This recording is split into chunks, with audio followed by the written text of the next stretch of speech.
심리학과에서 사람들을 실험하기 위해서 상자에다 작은 구멍 2개를 뚫고 그 구멍 뒤편에 2개의 그림을 놓았다고 합니다. 하나는 아주 아름다운 그림, 하나는 아주 비참한 그림을 그렸는데 한쪽 눈을 감아야만 볼 수 있도록 만든다 보니까 사람들의 참 특이한 모습은 한쪽 눈을 감고 쳐다보는 사람 가운데 어떤 사람은 아주 아름다운 그림을 보면서 환한 미소를 띠고 밝은 모습의 표정을 짓는 사람이 있는가 하면 또 한쪽 사람은 한쪽 눈을 뜨고 비참한 모습을 보게 되니까 이맛살을 찌푸리고 인상을 쓰는 모습을 보게 되었다고 합니다. 그걸 보면서 사람들의 심리라고 하는 게 긍정적인 사람일수록 아름답게 보고 부정적인 사람일수록 비참한 것을 바라보고 생각을 한다라고 하는 겁니다. 사람들은 자기의 삶에는 100% 만족이라는 게 없는데 주어진 환경 속에서 아름답게 생각을 하는 사람은 언제나 믿음은 말하는 것들의 실상처럼 아름다운 열매를 맺게 되고 자꾸 비참한 것을 생각하고 비참하게 잣을 물고 가는 사람은 최후 비참한 결과를 낳게 된다고 하는 것입니다. 오늘 여러분과 제가 읽으니 본문 말씀은 사도 바울이 선교 여행을 하면서 아덴을 떠나 고린도에 가게 됩니다. 그 고린도에 가서 바울의 삶에는 돌에 맞아 죽을 뻔한 일도 있고 많은 사람들에게 핍박도 당하고 아마도 웃는 날보다는 우는 날이 많았고 좋은 날보다는 힘든 날이 훨씬 더 많았고 그에게 정말 인생 좋다라고 느꼈던 것보다는 훨씬 더 고통스러움이 많았던 그의 시간들이었음에도 불구하고 오늘 본문의 짧은 4절은 바울의 일생을 기쁘고 즐겁게 사는 삶의 요인들을 우리에게 가르쳐주면서 그 기쁨을 통해서 어려움과 힘든 것을 이겨내고 극복하는 바울의 한 모습을 우리에게 소개하고 있습니다. 오늘 여러분과 제가 살아가는 삶에도 참 힘들고 지치고 어렵고 고통스러운 일들이 많은데 오늘 여러분과 제가 정말 기뻐할 이유들을 제대로 알고 그 기쁨을 갖고 살아간다면 어떤 어려움도 어떤 탄식도 어떤 고통과 괴로움도 넉넉하게 이기게 하시는 은혜와 복이 있을 줄로 믿습니다. 사도 바울은 도대체 무엇 때문에 기뻐했는가? 오늘 이번 말씀을 통해서 여러분과 제게 주시는 은혜들을 좀 나눠보려고 합니다. 1절과 2절 봅니다. 그 후에 바울이 아덴을 떠나 고린도에 이르러 아굴라라는 본도에서 난 유대인 한 사람을 만나니 글라우디오가 모든 유대인을 명하여 로마에서 떠나라 하는 거로 그가 그 안에 브리스길라와 함께 이달리아로부터 새로 이사 온지라 이렇게 얘기를 합니다. 오늘 이 본문의 내용은 모든 사람들이 세계가 다 하나 로마로부터 다 시작되고 있을 그때에 로마의 전성기 때입니다. 유대인들 같은 경우는 가장 큰 도시에 많이 모여 살게 되죠. 지금도 미국의 뉴욕에 거의 월가를 점령하고 있는 것들은 유대인인 것처럼 그 당시 로마에도 많은 유대인들이 들어와 살았어요. 그러다 보니까 글라우디오 황제가 보기에 로마가 멀지 않아 유대인들의 밥이 될 것 같다는 위기를 느껴서 모든 유대인들은 로마에서 떠나는 왕의 명령이 떨어졌어요. 황제의 명령이 누가 거역을 할 겁니까? 그래서 유대인들은 다 떠나게 됩니다. 그 당시에 로마 다음으로 큰 도시가 어디냐? 고린도였습니다. 그러니까 이 아굴라와 프리스길라 부부는 로마로 이민을 가서 살다가 본도에서 태어나서 로마로 이민 가서 살다가 떠나라고 하니까 턱턱 호를 단신 빈몸으로 고린도라는 곳에 가서 살게 됩니다. 이 고린도라고 하는 곳에 살고 있다 보니까 사도 바울은 선교 여행을 위해서 아덴을 떠나 고린도에 왔습니다. 와서 그들이 아굴라 부부와 바울이 만남이 이루어지게 됩니다. 참 이 만남은 굉장히 소중하죠. 오늘 인생은 만남으로 시작해서 만남으로 끝나는 게 인생이라고 합니다. 오늘 여기 있는 모든 분들은 다 인생 태어나자마자 어머니와의 만남이 있었습니다. 아버지와의 만남이 있었고, 어느 정도 세월이 지나가 형제들과의 만남, 친구들과의 만남, 그리고 이제 결혼을 하게 된 배우자의 만남, 이런 만남을 통해서 인생은 쭉 이어져 가는데, 이 만남이라고 하는 것이 행복한 만남이 있는가 하면 불행한 만남도 있습니다. 안 만나면 훨씬 더 좋을 거라는 만남도 적지 않게 많다는 거죠. 그렇지만 오늘 이 본문에서 나오는 사도 바울과 아굴라 부부의 만남은 정말 행복한 만남이었다. 왜 행복한 만남이었을까? 여러분, 유대인인 아굴라 부부는 유대인인 바울과의 만남을 통해서 그들은 주님을 만날 수 있었다라고 하는 거죠. 오늘 여러분과 저희 인생에서 가장 행복한 건 뭐냐? 나 같은 주인을 주님이 만나주신 건 줄로 믿습니다. 왜? 구원 받았잖아요. 새 생명 얻었잖아요. 주님 가잖아요. 이게 우리의 인생에 노력한다고 되고 열심히 땀 흘린다고 되고 수고한다고 되는 것 아니거든요. 그분이 날 만나주셔서 내가 문 밖에서 두드리노니 열면 내가 그 들어가 그 먹으로 먹고 그는 나보고 그로 먹으리라고 한 계시록 3장 20절 말씀과 같이 그분이 우리를 찾아와 주셔서 만나 주시는 거죠. 여러분, 주님과 만난 사람들은 다 행복을 느끼고 살아요. 오늘 여러분과 제가 사개오가 주님을 만났을 때 그는 돈으로 얻을 수 없는 그 이상의 기쁨을 얻었게, 또 돈을 벌고 싶어서 남들에게 손가락질을 받던 마태도 예수님을 만나서 세관을 떨쳐버리고 주님을 따르는 제자가 되었고요.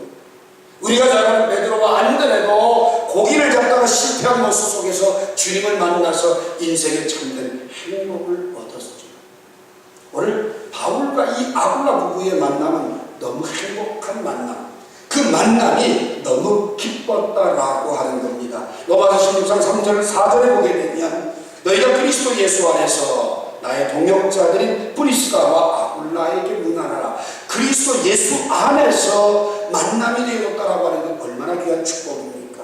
오늘 여러분 지금 함께 예배하는 예배에 믿음의 형제들이 다 그리스도 예수 안에서의 만남이기에, 이 만남은 혈육의 만남보다, 직장에서의 만남보다, 세상 동기들의 만남보다, 이 세상 어떤 것의 만남보다도 행복하고 소중한 만남인 것을 기억하시기 바랍니다. 그런데 이 브리스길라와 아굴라 부부가 바울에게 잊을 수 없는 사람이 되었던 것은 사도 바울이 죽음의 위기를 만났을 때 이 부부에 의해서 목숨이 연명되는 축복을 얻게 됐어요. 고린도에서 복음을 전합니다. 그런데 세상의 사람들이 이 바울이 싫다고 돌을 던지려고 합니다. 여러분, 돌에 던져 죽이는 죄가 되면 그냥 죽으면 끝나잖아요. 그때 이 부부가 바울 앞에 가서 탁 가로막으면서 너희도 왜 돌 던지느냐? 이 사람이 죽을 만한 일 뭘 했느냐? 아니, 너희들 돌 던질 만큼 이 사람이 너희를 괴롭히거나 너희들에게 손해를 끼친 게 있느냐?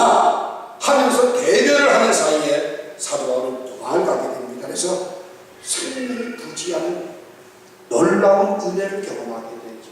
그래서 로마서 16장 3절 4절에 보면 뭐라고 얘기하냐면 저희는 내 목숨을 위하여 자기의 목이라도 내놓았다. 자, 여러분, 인생을 살다 보면 어려움을 만날 때가 있어요. 그 어려움을 만나게 되면 어려움을 당하는 사람들에게 아이, 괜히 휘말려 들어갈 필요 없어, 너나 잘 알아서 해, 이러고 보편적인 사람들에게 빠지고 등 돌리기 마련인데, 지금 바울이 위기를 만나서 죽음에 이르는 순간이 됐을 때 이들은 그들에게 대신 돌을 놔겠다고 방패막이가 되어서 그 앞에 나섰다라고 하는 것은 사도 바울이 잊을 수가 없는 자기 사역의 인생의 끝을 연장시키는 제2의 인생을 살게 한 부부였다라고 하는 거죠. 그래서 저희는 나를 위해서 자기 목 내놓았던 사람들이다라고 이렇게 고백을 하고 있습니다. 자, 여러분, 이 두 사람의 만남이 얼마나 소중한지 몰라요. 이 두 사람의 만남이 지금 바울에게는 일생간직할 수밖에 없는 소중한 만남이 되었어요. 진정한 만남은 어려움을 당할 때 알 수 있죠.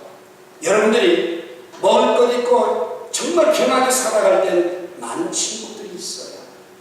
그렇지만 정작 여러분들이 고통의 어려운 밑바닥에 내려갔을 때 정말 나에게 위로와 함께 해줄 수 있는 사람들이 있느냐? 아마도 없다라고 주장합니다. 그게 바로 불행한 만남입니다. 정말 진정한 만남의 기쁨은 어려움당한 사람에게 힘이 되고 서로 의지가 될 수 있을 때 그것이 바로 정말 만남의 기쁨을 누리는 복된 삶이라고 하는 거죠. 오늘 여러분과 제가 내가 누구 위해서 목을 내걸었다 쉽게 하시는 말입니다. 그렇지만 상대가 저 사람은 나를 위해서 목을 내건 사람이다라고 인식하는 것은 쉽지 않습니다. 거의 어렵습니다. 요즘 여러분들 매스컴에서 어쩌다 보는 뉴스지요. 형제지간이라도 가족이라도 정말 생명의 총각 앞에서 내 장기 한 부분을 띄워줄 수 있는 것도 쉽게 결정하지 못하는데 어떻게 목을 내놓겠어요. 그러니 이 아굴라 부부가 바울을 위해서 목숨을 내걸었다고 하는 것은 그 만남의 기쁨을 평생 간직하고 살 수밖에 없는 거죠. 그러니 그 다음에 어려움을 당해도 그 다음에 어떤 힘든 일을 만나도 하나님이 나에게 이렇게 소중한 만남을 통해 제2의 인생을 줬는데 아무것도 두려울 게 없고 불안할 게 없고 고민할 게 없는 축복된 삶을 누리게 되는 거죠. 그것은 바울만 그러냐? 아니요. 브리스길라와 아굴라에게도 잊지 못할 만큼 소중한 만남이었다. 오늘 여러분들도 여러분 옆에 있는 믿음의 이웃들과 함께 그런 만남의 기쁨을 이어갈 수 있는 축복이 되기를 주님의 이름으로 축원합니다. 두 번째로 2절 하반절부터 3절을 보게 되면 글라우디오가 모든 유대인을 명하여 로마에서 떠나는 거로 그가 그 아내 브리스길라와 함께 이달리아로부터 새로운지라 바울이 그들에게 가매 생업이 같음으로 함께 살며 일을 하니 그 생업은 천막을 만드는 것이었더라. 이렇게 얘기하고 있습니다. 자, 여러분 여기에서 우리들이 한 가지 아는 것은 유대인들은 자녀 교육을 시킬 때에 자기의 직업 하나를 분명히 갖게 합니다. 어릴 때부터 교육이 자기가 생활할 수 있는 한 가지의 직업을 꼭 갖게 하고요. 이 유대인들은 언제 어떻게 거의 흩어져 살고 있기 때문에 지금도 유대인들은 전 세계 산지하고 삽니다. 안 갈 곳이 없고 없는 곳이 없어요.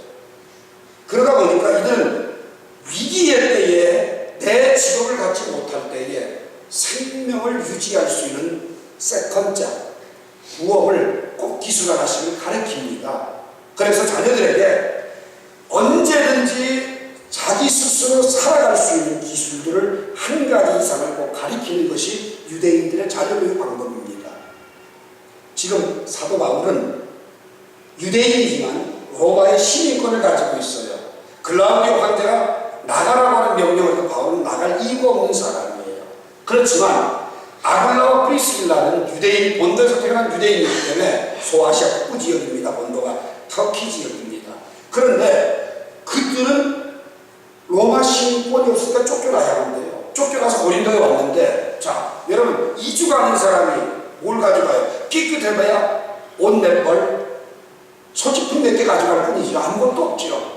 근데 고린도에 갔던 아굴라 부부는 어릴 때부터 세컨잡으로 배웠던 게 뭐냐? 천막을 깁는 것, 천막 만드는, 소위 장막 줍는 기술을 가지고 고린도에서 그거를 통해서 지금 고린도에 이주한 사람으로서의 삶을 영위해 나가고 있습니다. 근데 바울은 지금 선교하러 고린도를 갔거든요. 자, 고린도에 가서 가장 가까운 게 누구예요? 뭔지 몰라도 동족에게 가까움을 느끼지요. 같은 유대인이고 또 바울도 세컨잡으로 배운 게 뭐냐? 천막 만드는 기술이거든요. 그러니까 같은 생업이 같은 사람들끼리 먹고 살자니 바울은 선교하기 위해서 선교하기 위한 그 재정을 확보하기 위해서 일하고 아굴라와 이 브리스길라 부부는 먹고 살기 위해서 장막을 만들고 있다가 같이 만나게 됩니다. 만나다 보니까 동족이에요. 말이 통해요. 복음을 듣게 돼요. 얼마나 고마운 분이에요. 그러니까 함께 삽시다. 이렇게 되는 겁니다. 그래서 바울이 함께 그들과 살게 됩니다. 그럼 바울은 선교하는데 살 곳이 생겨졌어요. 중요한 건 뭐냐? 그 복음을 듣고 난 뒤에 이 아굴라 부부의 삶입니다. 그들은 이주 온 곳에서 정착하고 사는 게 삶의 목표를 가지고 먹고 살고 좀 안주된 삶을 살겠다. 지금 우리 표현을 말하자면 집 하나 마련하고 집 한 칸 만들어서 이제 안정된 삶을 좀 누려보자. 이게 최대의 목표였던 아굴라 부부였는데 바울을 만나서 복음을 듣고 인생의 삶이 목표가 바뀌어지게 되는 거예요. 그때부터는 어떻게 하느냐? 바울이 가는 곳마다 같이 다니면서 복음을 전한 최전선에서 같이 동역을 하는 동역자가 되는 거예요. 그래서 로마서 16장 3절에 보게 되면 그리스도 예수 안에서 나의 동역자인 아굴라와 브리스가라고 얘기를 합니다. 생업이 같았는데 그 생업이 사역을 함께 할 수 있는 사람으로 묶어주었다는 거죠. 이게 동역의 기쁨이다, 이렇게 말할 수 있어요. 참 여러분, 이 동역의 기쁨이라고 하는 것은 세상 어떤 기쁨과도 바꿀 수 없는 기쁨입니다. 열왕기 10장에 보게 되면 하나님께서 북쪽 이스라엘 땅이 아합으로 인해서 전부 바알신이 만연이 되어버렸어요. 하나님이 도저히 안 되겠다, 아합을 쓸어버려야 되겠다. 그러면서 아합 밑에 있던 예후라는 장군에게 기름을 붓게 하시고 자기 이스라엘의 왕이다라고 선정을 하십니다. 그러면서 네가 해야 될 사명은 바알 산당을 싹 다 없애는 진멸하는 것이다. 이렇게 하나님이 자기에게 사명을 부여해 주셨어요. 그 사명을 받고 그 일을 어떻게 할까 고심을 하다가 그 일 하나로 가는데 막 가고 있는데 가는 길에 군대를 걸리고 가다가 여호나답을 만나게 돼요. 그 여호나답은 하나님의 사람이거든요. 열왕기 10장 15절에 보면 내가 너희를 향하여 내 마음이 진실함 같이 너도 나를 향해 진실하냐 이렇게 묻습니다. 그렇다라고 여호나답이 대답을 하니까 마차에 오면 타기해서 갑니다. 가서 바울 상당히 딱 짜가지고 이렇게 호령합니다. 아합은 왕으로서 바알을 적당히 섬겼지만 나는 더 크게 섬긴다. 바알을 섬기는 모든 선자는 다 내게 나와라. 이렇게 명령을 하니까 정권이 바뀌어지고 눈치를 보고 있던 많은 아합 선지자들이, 바알 선지자들이 아합 때보다 더 우리가 살기 좋은 때를 만났구나 이러면서 다 몰려들었어요. 싹 몰려들 때 군대를 포위시켜놓고 그곳에 왔던 바알 선지자들 전부 다 완전 진멸을 시켜버립니다. 그래서 이스라엘 땅에 바알 산당을 섬기지 못하도록 하나님의 명령을 이행하는 종교개혁을 하죠. 참 예후가 여호나답을 향해 내가 너를 향하여 마음이 진실한 것처럼 너도 나를 향해 마음이 진실하냐. 무슨 말이에요? 함께 일하려면 마음과 마음이 통해야지요. 그죠? 마음과 마음이 통해야지 돼요. 우리가 빌립보서 2장에 보면 같은 마음과 같은 말을 하라. 이게 참 얼마나 어려워요. 세상에서 가장 동역하기 좋은 게 부부관계입니다. 그렇죠? 그런데 부부가 늘 그렇게 마음이 같아요?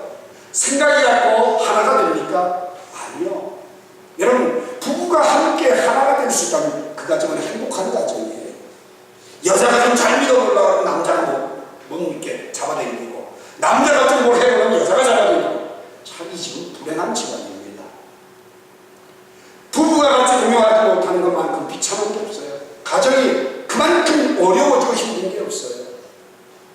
오늘 여러분과 제가 꼭 기억할 것은 동역한다라고 하는 것은 믿음과 믿음이 함께 일하는 거고 열심과 함께 만남이지요. 여호와의 열심히 일을 이루시리라고 한 말씀처럼 지금 바울과 아굴라 부부는 생업으로 만나서 사역으로 함께하며 동역의 기쁨을 누릴 수 있었다. 그래서 바울이 가는 곳은 꼭 미리 이들이 가서 준비하고요. 사도 바울의 일생 동안 늘 스폰서가 되고 또한 그들의 방패막이가 되어서 바울의 선교를 도왔던 아름다운 부부의 모습인 것을 여러분 꼭 기억하시기 바랍니다. 오늘 우리 가족의 모든 부부들이 브리스길라와 아굴라와 같은 부부들이 됐으면 좋겠고요.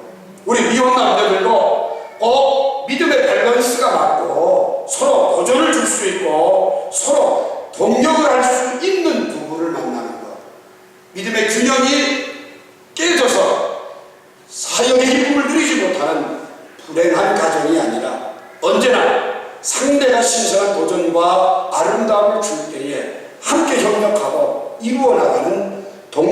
기쁨이 있는 복된 가정이 되기를 주의 이름으로 축원합니다.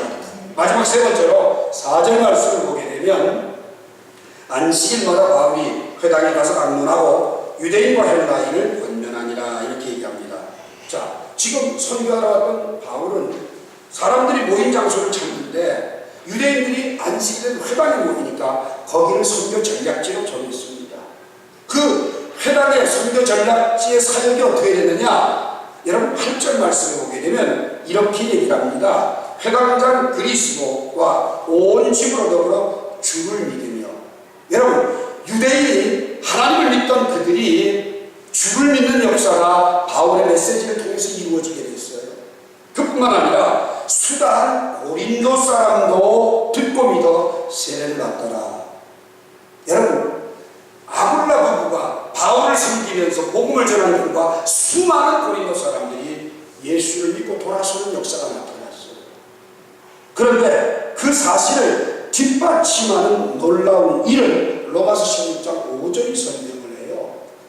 브리스길라와 아굴라에 대해서 로마 교회에 바울이 편지를 보내면서 5절에 보게 되면 또 그의 집에 있는 교회에도 문안하라. 여러분 브리스길라와 아굴라는 자기 집을 교회로 해놨어요. 자, 여러분 한번 생각해 보세요. 우리 집에서 파송교회 모임을 한번 한다. 그래도 뭐 뒤집고 청소하는 거 불편하고 어려우니까 교회 사자.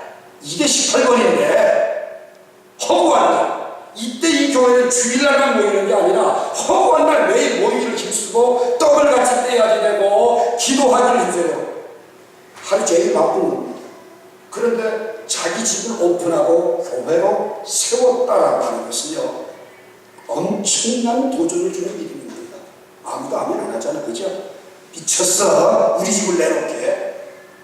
큰일 나는 줄 알죠. 근데 브리스길라와 아굴라는 교회가 없는 고린도에서 우리 집이 교회가 된다는 얼마나 감사하고 그 개척의 기쁨을 바울과 함께 누렸다라고 하는 겁니다. 오늘 이 시간에 여러분에게 한 가지 질문을 던질게요. 정말 예수 그리스도가 여러분을 죄에서 구원해 주시고 사망에서 생명을 주신 분이라고 믿습니까? 그리고 그분을 정말 사랑하십니까? 목숨을 주신 그분 앞에 저와 여러분이 그 복음을 위해서 하는 어떤 헌신을 하고 있고 무슨 수고를 하고 있습니까? 여러분 세상에 참 많은 건물들이 있습니다. 지금 이 앞에도 질비한 큰 빌딩들이 들어서고 있습니다. 그 많은 건물들이 있지만 정말 영혼을 살리고 영혼을 구원하고 주님과의 만남을 이룰 수 있는 곳은 딱 하나, 교회밖에 없어요. 비행기 타고 올라가 보면 서울 바닥이 전부 다 빨간 십자가 빼면 아무것도 없다고 그럽니다. 그렇게 교회가 많은데 5만 5천 교회인데 지금 한국의 크리스찬의 결신자 숫자는 15%밖에 안 됩니다. 줄었습니다. 아직도 이것보다는 7배의 교회가 더 있어야만 됩니다. 그래야 다 복음이 들어갑니다, 여러분. 오늘 주님은 브리스길라와 아굴라처럼 생명 얻은 게 감사해서 나와 같이 생명 얻는 사람들을 위해서 수고하는 교회를 개척하는 기쁨과 즐거움을 누리고 있다는 거예요. 저는 여러분들에게 소망합니다. 여러분들의 집을 교회로 개척하십시오. 할 수 있는 믿음 있으면 꼭 하십시오. 또 여러분들 그런 비전 가지십시오. 지구촌에 조그마하게 예배당 하나 짓는 거로 끝내지 마시고 나도 내 평생에 아름다운 성전 교회를 개척해서 하나님의 사람들이 예수 믿고 구원 얻는 역사를 보게 되기를 소망하는 기도와 꿈이 비전이 여러분의 가슴 속에서 싹 트긴 바랍니다. 우리나라에서 참 가장 오래된 교회 그러면 세문안교회입니다. 이 세문안교회인데 언더우드 선교사가 1884년에 복음을 들고 이 땅에 와서 연세대학교를 세우면서 연세학당과 함께 이 세문안교회를 개척을 했거든요. 그런데 세문안교회에 그 교회가 개척 설립된 이후에 언더우드 선교사님의 아들 원한경 씨지요. 그 손자 누구예요? 원일환 씨죠. 다 연대 교수 지냈고요. 지금 원일환 씨 같은 경우는 한국 국적을 가지고 세문안교회 장로로 봉사를 해요. 이제 그의 아들 4대가 지금 그 교회 장로가 됐다는 이야기가 들려져요. 그런데 그 3대째 손자인 원일환 씨, 원일환 장모님, 그리고 그 손자 또 그 아들 되는 4대째 손자도 그 세문안 교회를 가면서 우리 할아버지가 이 교회를 세우셨는데 지금 이곳에서 이렇게 많은 사람이 예배하는데 그 벅찬 가슴은 개척도 안 한 사람이 느끼는 유일한 기쁨이라는 겁니다. 그렇다면 오늘 여러분에게 이 세상에 뭘 얻어서 뭘 성취해서 집 한 칸 마련하고 아파트 하나 마련해서 그 설레던 기쁨과 비교할 수 없는 인생의 가장 소중한 만남의 기쁨, 그리고 함께 부부가 그리고 믿음의 지체가 함께 할 수 있는 사역을 나누고 동역할 수 있는 동역의 기쁨, 그리고 한 걸음 더 나가서 생명을 살리는 개척의 기쁨을 얻는다면 이 세상 어떤 것도 감당해낼 수 있고 승리할 수 있고 또한 하나님께 영광을 돌리게 될 줄로 믿습니다. 여러분, 공부하는 학자고 개척의 기쁨이나 학문 분야의 개척이라는 게 대단히 큰 기쁨입니다. 아마 아까 제가 일부 예배를 얘기했는데 저는 작년에 휴대폰이 요 만년필만한 요만한 휴대폰을 제가 봤습니다. 여러분이 가지고 있는 LCD 화면이 또록 말려서 딱 요만합니다. 쫙 피면 지금 여러분 가지고 있는 핸드폰만큼 큽니다. 무게도 지금 여러분 가지고 있는 거 반도 안 됩니다. 내년에 시판된다고 해요. 그걸 만든 사람은 얼마나 프라이드가 강한지 몰라요. 정말 죄송합니다. 눈뜨고 못 볼 정도로 그냥 입이 한 지방만큼 커지고요. 얼마나 자라나죠. 어떤 한 분야의 선구자가 된다고 하는 그 기쁨이 그렇게 큰 겁니다. 오늘 이 자리에 있는 여러분들, 여러분의 하고 있는 일들에 머리를 찌어줄 꼴이 되지 않는 개척의 기쁨과 선구자들이 다 되시길 바랍니다. 여러분의 자녀들도 하나님이 주신 은혜와 지혜를 가지고 선구자적인 사명을 가지고 큰 기쁨을 누리게 되기를 주님의 이름으로 축원합니다. 기도하겠습니다. 살아계신 하나님 은혜를 감사합니다. 우리 일생을 살아가면서 참 많은 사람들과의 만남이 이루어지는데 행복한 만남과 불행한 만남이 있습니다. 하나님, 저희들의 만남의 기쁨이 있는 영원한 행복이 되게 해주시고 또한 생업이 같아 만났을지라도 같은 직장일지라도 그 직장을 통하여서